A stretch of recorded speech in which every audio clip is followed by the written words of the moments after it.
हाय, hello आणि नमस्कार. मी सुवर्णा स्वागत करते तुमचं पुन्हा एका नवीन ब्लॉगमध्ये. तर आज आहे माझा हळदी-कुंकू आणि शिवचं पण आहे बोरन्हाण. तर मी तेच तुमच्याशी शेअर करणार आहे. सो स्टे घेऊन कसं होतं, काय होतं ते नक्की बघा आणि व्हिडिओ शेवटपर्यंत नक्की बघा. त्यानंतर येते ना मी लागले होते तयारीला. अगोदर घेतली होती हॉलमधली तयारी करायला. आता हॉलमध्ये फक्त मी एवढं एक हळदी आणि कुंकू नावाचंच पतंग लावणार होते. बाकी काही डेकोरेशन करणार नव्हते. डेकोरेशन मी शिवच्या रूममध्ये करणार होते, जेथं होतं त्याचं बोरन्हाण. तर ते झालं आणि इकडे आम्ही लगेच बोरन्हाणचं पण डेकोरेशन करायला घेतलं होतं. दोघं मिळून आम्ही डेकोरेशन करत होतो आणि शिवचं नेहमीप्रमाणे मध्ये मध्ये तर सुरूच होतं. तर आमचं डेकोरेशन ऑलमोस्ट होतंच आलं होतं, म्हणजे झालंच होतं. आता फक्त इथे शिवच्या नावाचा तो पतंग जो होता तो लावायचा होता आणि त्याच्यावरती शिवचं नाव जे होतं ते लिहायचं होतं. पण म्हटलं एकदा बघूया आपण कसं होतं, म्हणजे कसं दिसतं काय. तर मी ते टेप वगैरे घेतला होता, पण नंतर लक्षात आलं की म्हटलं आपण तर त्यावर त्याचं नाव लिहिलेलंच नाही आहे. सो म्हटलं ते आपण आता नंतर चिपकूया. तर असं काहीसं शिवचं जे होतं तो पोशाख पोशाख तर नाही म्हणतात, त्याचे अलंकार होते. बाकीचं हे सगळं असं डेकोरेशन होतं, चॉकलेट्स हे ते असं मी सगळं डेकोरेट करून ठेवलेलं होतं. पण प्रॉब्लेम हा झाला होता, खालचं जे होतं तो गालिचा ना तो एकदम डार्क असल्यामुळे हे ज्या काही गोष्टी होत्या ह्या अशा छान अशा दिसत नव्हत्या. बट डेकोरेशन तर खूप भारी झालेलं होतं, तुम्ही बघू शकता.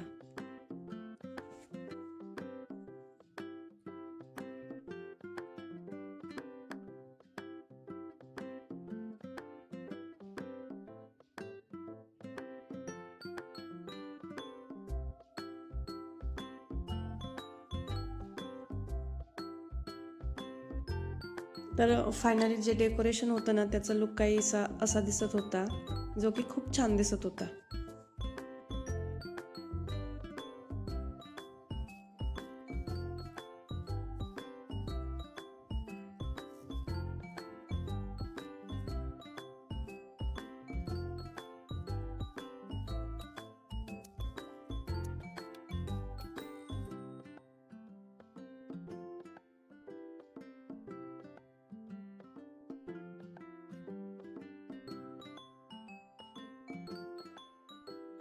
आणि ही रांगोळी होती, ही माझ्या फ्रेंडनी काढली होती शिवच्या बोरणांसाठी. आणि ही पण रांगोळी त्यांनीच काढली होती. सो खूप छान अशी रांगोळी त्यांनी काढली होती. कोमलनी पण त्यांना थोडी मदत केली होती. त्यांनी दोघींनी मिळून खूप छान अशी रांगोळी काढली होती. थँक्यू सो मच कोमल आणि ज्योतिताई. मस्त अशी रांगोळी दिसत होती, सिम्पल होती बट स्वीट होती.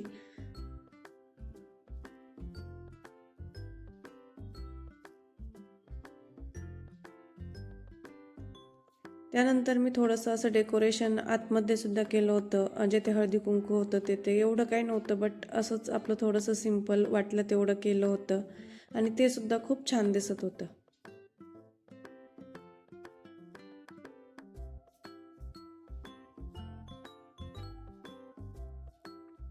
त्यानंतर घेतलं होतं इथं शिवचं आवरायला. पण शिव पहिले तर ते काही घालूनच देत नव्हता. नंतर छान असा बसला होता आणि तो सुद्धा छान असा एन्जॉय करत होता. त्याला असं वाटत होतं की आज आपला बड्डे आहे आणि आपल्याला केक कापायचा आहे. त्यामुळे तो वेगळ्याच लेवलची त्याला खुशी होती, जी होती ती आनंद होता तो.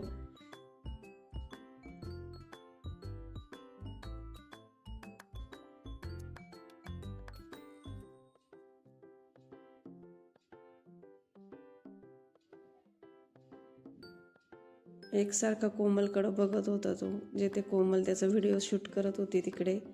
आणि खूप छान असं त्याचं जे डेकोरेशन होतं ना ते दिसत होतं. त्यानंतर मी घेतलं होतं औक्षण करायला. त्याचं औक्षण मी करून घेतलं, तसेच माझ्या बाकी ज्या फ्रेंड होत्या ना त्यांना पण औक्षण करून घ्यायला लावलं. आणि तो खरंच खूप हॅप्पी होता. माहीत नाही त्याला काय वाटत होतं, पण त्याला म्हणजे वाटत होतं त्याला त्याचा बड्डे वाटत होता आणि त्याला बड्डे म्हटलं की खूप त्याला आनंद होतो आणि तसंच काहीसं त्याला वाटत होतं. त्यानंतर माझ्या एका फ्रेंडनी येऊन औक्षण त्याचं करून घेतलं.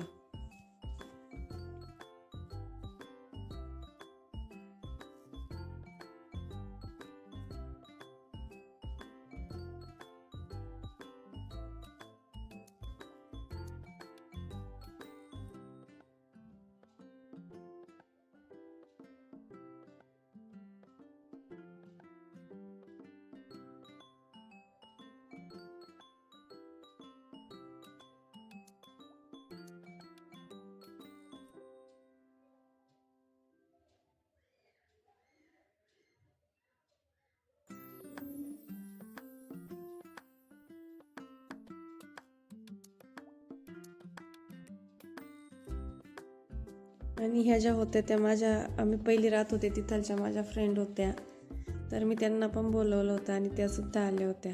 आणि त्यांच्यासोबत त्यांची मुलं म्हणजे शिवचे फ्रेंडसुद्धा आले होते. त्यानंतर आमच्या बिचाऱ्या कोमल आंटीचा व्हिडिओच नव्हता शूट केलेला कोणी. नंतर आम्ही सर्वांनी मिळून ना त्याचं जे बोरन्हाण होतं ना ते करून घेतलं होतं. त्याला मुरमुरे, चॉकलेट्स आणि बोरानी जी आंघोळ होती ना ते केलं होतं. आपण त्याला बेरी शॉवरसुद्धा म्हणू शकतो. त्यानंतर इथे हळदी कुंकू करायला घेतलं होतं मी. इथे खूप मोठा पचका झाला होता माझा. यात माझा चेहराच दिसत नव्हता, फक्त ज्या कोणी माझ्या फ्रेंड्स होत्या त्या दिसत होत्या. म्हणजे ते जे शूट करायला मी स्टँड हे केलं होतं ना त्याचा थोडा प्रॉब्लेम झाला होता. सो यात तर माझा खूप मोठा पोपट झाला होता. बट असो, ज्या फ्रेंड होत्या त्या दिसत होत्या, सो मला छान वाटलं. आणि हा माझा बालकृष्ण मध्ये मध्ये करत होता सारखा. त्यानंतर मी त्यांना सगळ्यांना हळदी कुंकू लावून घेतलं आणि तिळगुळ दिले आणि त्यांना वाण दिले.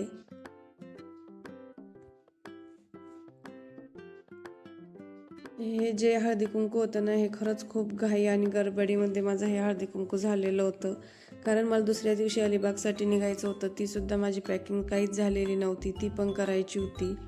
सो मला असं खूप जे होतं ना असं टायर्ड फील होत होतं, मला खूप थकल्यासारखं वाटत होतं. बट ऑप्शन नव्हतं, मी पटपट सगळ्या गोष्टी करून घेतल्या होत्या.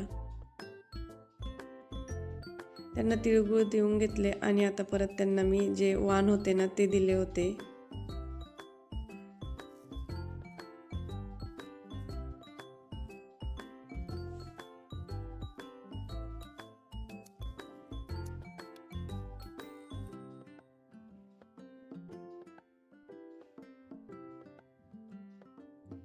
नंतर मी पटपट एकेकीचं करून दर्शन घेतलं, कारण आज त्या माझ्या घरी लक्ष्मी रूपात आलेल्या होत्या, म्हणून मी त्यांचं आज दर्शन घेतलं होतं.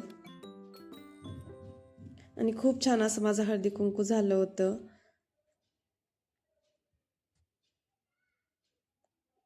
आणि येथे नेमके थोडा लाईट मॅनेज न झाल्यामुळे इथे आमचा जो व्हिडिओ होता तो असा आला होता. बट छान होता, आम्हाला आवडला. तर आजच्या ब्लॉगमध्ये बस एवढंच होतं. तुम्हाला ब्लॉग कसा वाटला कमेंट करून नक्की सांगा. आवडला असेल तर please do like, share and subscribe. तुम्ही बघू शकता इथे शिवची रिॲक्शन किती भारी होती. शिवला बघून खरंच खूप भारी वाटत होतं.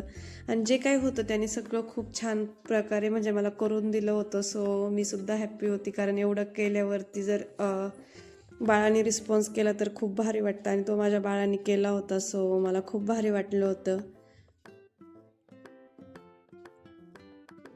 तर बस आजच्या ब्लॉगमध्ये एवढंच. एक तरी लाईक करत जा, कमेंट करत जा. तुमच्या लाईकने आम्हाला खूप मोठं प्रोत्साहन भेटतं आणि ब्लॉग वगैरे शूट वगैरे करायला सुद्धा म्हणजे वाटतं करावं म्हणून. तर बस आजच्या ब्लॉगमध्ये एवढंच. भेटूया परत पुन्हा अशाच एका नवीन ब्लॉगमध्ये. ॲक्च्युली यानंतरचे ब्लॉग खूप भारी असणार आहे, कारण मी अलिबाग डे 1 आणि डे 2 असे 2 ब्लॉग टाकणार आहे. सो ते सुद्धा तुम्ही बघा, ते सुद्धा तुम्हाला ब्लॉग खूप आवडतील. आणि भेटूया अशाच त्या दोन्ही ब्लॉगमध्ये. तोपर्यंत बाय.